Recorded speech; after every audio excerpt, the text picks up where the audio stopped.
I'm Heather, 30 years old. I'm a salesman for a trading company. I have a 32-year-old husband, Ben, and 2 children, a small son and a daughter. My husband is a regular office worker who never does overtime. He picks up the kids from daycare after work and does the housework at night. However, my relationship with my husband has not been going well lately. I am often away from home on business trips because of my job. When my husband doesn't like it, and when I come home, he keeps complaining and we end up fighting. This has caused an awkward atmosphere in our marriage. I'm home. One night, I came home from a business trip. What took you so long? You've been busy, haven't you? I'm exhausted from taking care of the kids. My husband said to me suddenly. Don't complain like that. It's not like I'm going because I want to. Why don't you come home early sometime and play with the kids? They're always saying, "Mommy, Mommy," and looking for you. Even if you say that, I have to work. Before we got married, you told me you'd help me out with the kids while I'm at work. And for that, I'd give you weekends off and let you do your own thing. So don't make it sound like I'm neglecting our children. I'm not saying you're neglecting our kids. I'm just saying you need to focus a little more on your family. I know it's a lot of work, but you've taken on the responsibility of taking care of the kids, so do your best. Every time I came home late like this, there would be arguments over the kids. I found myself in a state where I could hardly find time where I could rest. I felt like the stress was building up because I was getting a lot of complaints at work, and my husband was giving me a lot of criticism at home, too. Then one day, I happened to be at home when I heard my husband's phone on the table beeping. I looked at it and saw a message that appeared to be from a woman. What is this? It wasn't a work call, was it? I just couldn't make out what it was. At the time, I didn't take it too seriously, thinking it was probably a call from a friend. Little did I know that this would later turn out to be a major incident, and I regret to this day that I should have questioned my husband at the time, so that my children would not have had to go through such a painful experience. In the midst of all this, I decided to go on a business trip away from home again. This time, it will be a long trip, 4 days and 3 nights. A meeting for a large project I was to take on was to be held at the headquarters of the client's company. It's a great opportunity for me to advance my career. Of course, I had told my husband in advance, but our relationship had cooled down and we were not talking much, so we had decided to ignore each other more often. Before I go on my business trip, I talk to my kids. I'm off to work hard, I tell them. Mommy, please play with us when you get home.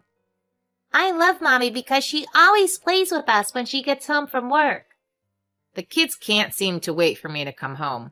My children are my first priority, but to be honest, my husband's income is small, and we can't make a living without my hard work.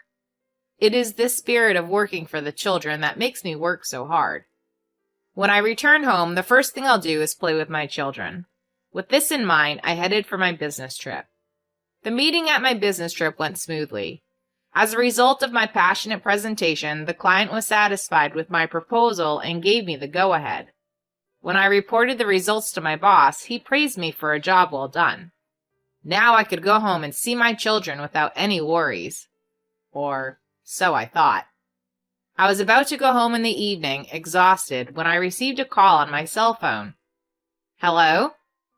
I'm from the daycare center, and your children has been absent for the past 4 days. Huh?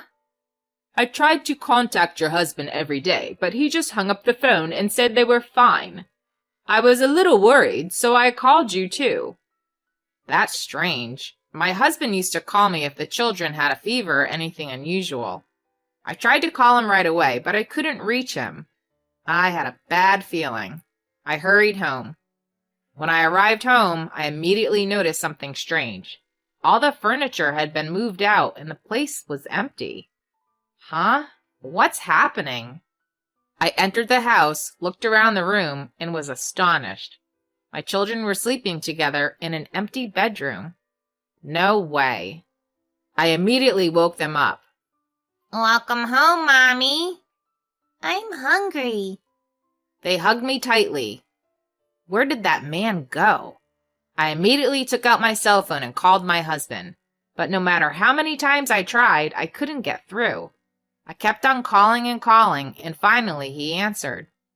What? I heard my husband's sluggish voice. Don't what me? What the hell did you do? I don't understand how the house is empty and our kids were left behind. Where are you right now? Oh, I'm with my girlfriend in our new house. My husband says in a flat tone, like he's talking about the weather, like, yeah, it's raining today. I could feel my brain refusing to comprehend what he was saying. Girlfriend? A new house? He left the kids and went to be with another woman? Does that mean you cheated on me? I raised my voice and he sighed. Sure, you can say that. I'm not going back there. I can't take care of the kids anymore. I took the furniture out, but I left the kids there. What? My mouth was wide open, but no words came out. The cheating, the abandonment, this isn't just about what he did to me. This was unthinkable treatment to our children. They were left alone hungry and crying. Anyway, hurry up and come home. I'm trying to sleep. You're back from your business trip now, so you can take care of the kids. I felt like a blood vessel in my head had snapped. You've got to be kidding me!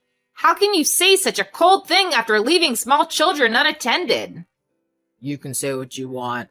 I don't have to take care of those kids anymore. Bye. With that, my husband hung up the phone. Later, my daughter got a fever, so I took her to the hospital. I'm glad you came home early. I see. I was relieved when the doctor examined her. But why did your husband leave the children alone? The doctor asked me naively, but there was no way I could tell her that he left me and the kids and ran off to be with the woman he was cheating on me with. I just slurred my words and left the hospital.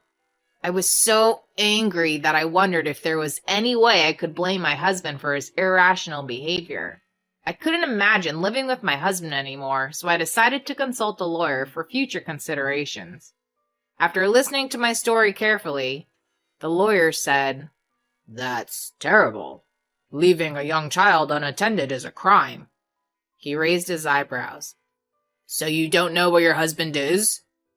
Yes, he seems to have turned off his phone. Okay, well, in the meantime, we need to find your husband's whereabouts. I'll ask a friend of mine at the detective agency to help you. The lawyer, known for his reassuring personality, was really accommodating.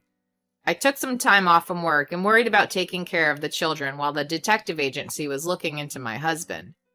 My husband had never been proactive in taking care of the children, but I never thought he would treat them so badly. No matter what the excuse, this is not the way anyone should treat their own kids. And he was cheating on me. Where did he get a girlfriend? Did he always flirt with other women when I was away on business, leaving the kids at home? I had goosebumps all over my body, and seething anger took over. I could never forgive him. He must get what he deserves. That's how I thought. My husband could not run and hide since he was the perpetrator, so we soon found out where he had gone. The husband lived in an apartment in the next town over with the woman he was having an affair with, and she commuted to work from there. The woman worked at a bar, has been remarried twice, and has no children. My husband, freed from the care of the children, went out to gamble on Saturdays and Sundays and started to frequent the bar, and as predicted, he left the children at home and cheated on me while I was on a business trip. It seems that the debt-ridden woman was feeding on my husband's salary, not only for drinking money, but also for living expenses. I knew my husband wasn't the brightest, but I didn't think he'd have gone that far. On the evening of the day I found out where he was living, I visited the apartment with my lawyer. We knocked on the door and my husband answered it. The woman was away, apparently on a night job. Oh, it's you. My husband stared at me, looking bored. What you did was a crime. Can you even understand that? I immediately cut to the chase. My lawyer explained the importance of legal responsibility as a parent who should also protect the child. He then proceeded to explain to him how we should move forward in our marriage, but he wasn't listening. I know, but I couldn't stand the thought of having 2 kids to take care of. I just wanted my freedom. My husband's words were truly pathetic and unacceptable. Besides, there are many men in this world who are raising several children on their own. I take care of them all weekends, and what's so hard about taking care of your own kids for a few hours after work during the week? Even if it's hard, Is that the reason to cheat on your wife and move out of the house? What you're saying is just excuses, just weak talk. Did you plan to become a criminal and run away if something happened to your kids? Did you think that life would go on like that? How could I think that? If you, a woman, had stayed home to take care of the kids in the first place, there wouldn't have been any problems. Why is he talking with such old-fashioned thinking? I'm mortified. My husband thought this wasn't his fault and was not willing to budge from his position. I gave up, thinking, oh, this is a complete disaster. I don't regret having children, but marrying you was the biggest mistake of my life. A man who disrespects the life of a child is the worst kind of human being. Call me what you want. I'm free to live my life. I wonder if he has no sense of guilt or remorse. My husband's behavior was so out of control that I was disgusted. My parents-in-law, shocked by the disappearance of their son, who had neglected their child and ran off with a woman, rushed to my place, got down on their knees, and apologized. It was not their fault, and I accepted their apology softly. It was my parents who were furious from the bottom of their hearts. Of course they were. What grandparents wouldn't be angry when their adorable children are left unattended for long periods of time? But I offered to take the heat for the whole thing and asked my parents to stand back.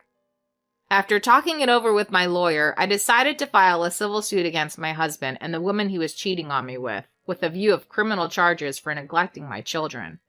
My husband refused to acknowledge the fact that he had committed a crime. At the trial, he admitted that he had left the children, but he evaded saying that he did not intend to put the children in danger. I stared blankly at the court proceedings. How could I have let this happen? I slowly thought back to the time when I met my husband. When we first got married, he was kind. He was a good man who respected my opinion, even if he was a bit of a pain in the ass. But after we got married and had a baby, his attitude changed. He did not like children, and I could not see the underlying problem. The trial didn't take long, and I won the case. Then the police got involved. My husband was questioned on charges such as protective custody, and because it was his first offense, the charges were dropped. However, this was a de facto conviction. I took this opportunity to ask my husband for a divorce, and we became strangers. I would never see him again. After that, my parents, who were worried about their grandchildren, came to visit us frequently. The children seemed to enjoy seeing their grandparents very much. It must have been so hard for you. I'm so glad they are safe. My mother looks back fondly. My father was still furious with my ex-husband. I also filed a claim against the woman with whom my husband had an affair. I wonder what she's going to do. She closed her bar and fled the apartment at night, and I don't know where she went after that. My ex-husband was fired from his job because of his crime and is now living alone in a cheap apartment. Either way, it's none of my business. This was the most shocking event in my life. I never thought that my husband would abandon our children and run off with a woman whom he was having an affair. I realize that no one can predict what will happen in this world. But then something wonderful happened to me. As you may have guessed, I was set to get married to a new man. It was with a senior colleague from the same company I work at. He had been watching over me with great concern over what had happened. I was shocked and emotionally distressed, but I was able to maintain my peace of mind by talking to him about it, and gradually I was drawn to him. I asked him out, and he accepted, even knowing that I have 2 children. He loves children, unlike my ex-husband. I think they liked his kind and cheerful personality, and our children took him in immediately, and we got married soon after. A few years later, when they were a little older, I asked them about their father. They both had a vague recollection of their father, but they told me that he had left them to watch TV when they were hungry. You can never underestimate a child, especially one who remembers the most shocking things, including how they felt at the time. Maybe it was traumatic for them. We have to bear the responsibility of raising our children. As I looked at the 2 children playing with their new father in the park, I thought about the life that lay ahead of me.